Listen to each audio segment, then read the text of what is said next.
Did you know the way you mix your resin can make or break your resin project? My name is Chrissy and I'm here to tell you some of the most common mistakes made when starting out with resin. While there are many mistakes artists make when working with resin, one of the most common one is your mixing ratios. I'm going to cover off exactly how to work this out and stop those sticky finishes or those bendy finishes. So let's just get into it. So firstly, let's talk about what happens when your mixing ratio is off.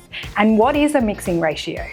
So with resin, you'll find that on most bottles they will have 1:1, 2:1, 5:1, it just depends on the resin that you're using.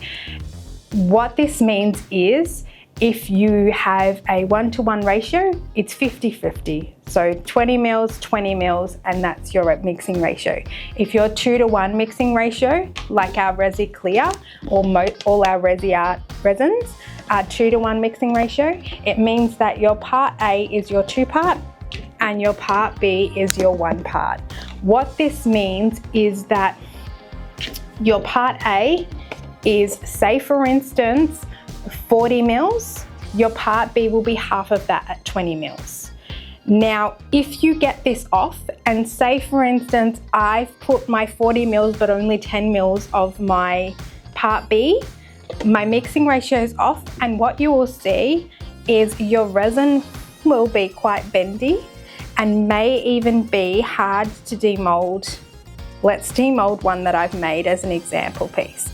So my resin piece is clearly not set hard and it is not what I want. So this is what happens when a mixing ratio is off, because there's not enough hardener to actually harden this piece.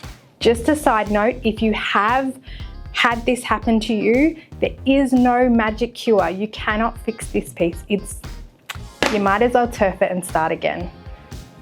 Another really common mistake that people make when working with resin is they don't actually mix their 2 parts together for long enough.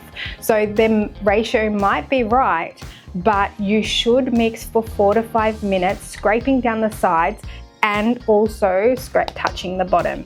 What happens when you don't mix your resin fully is you will find, and I'm going to try and show you because I have done it here. I'm actually going to put some gloves on before I show you this example. While I have a hard resin piece, I also have lots of part A resin that hasn't gone hard. This will never go hard and there is no way to fix once you've made this mistake. So it's super important to make sure it's mixed 100%. Otherwise, you're gonna end up with something like this. And to be honest with you, it actually took all my might to deliberately do this to show you what happens when you don't mix 100%. Put in the time and you will end up with great resin projects. Exactly why I put these gloves on, ew. Another really common thing that I get asked a lot is, I want a resin that does it all. And what I say to that is there is no one resin that does everything amazingly. So resins are specifically designed for different projects and different art applications.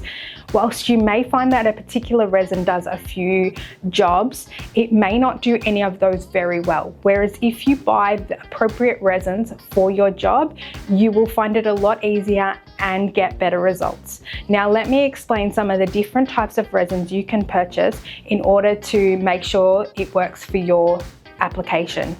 So firstly, we have our casting resins. We have a few different types of these because it depends on what you're casting as to which one you would want to use.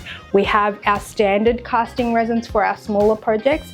We have deeper casting resins for our larger projects, which are down the bottom here for like river tables and things like that, depending on what you're doing. We also have top coating resins. So our Resi Glaze is a really amazing top coating resin.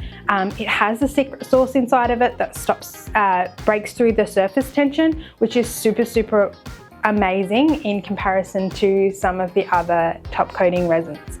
We also have a new resin coming soon, Resi Lace, that will be perfect for creating oceanscapes and things like that to get that selling effect. Again, a lot of people ask the question, I want to make that effect. Why is it not working? And it's probably because you're using the wrong type of resin. So it is super important to find out what resin you need for the project before you get started.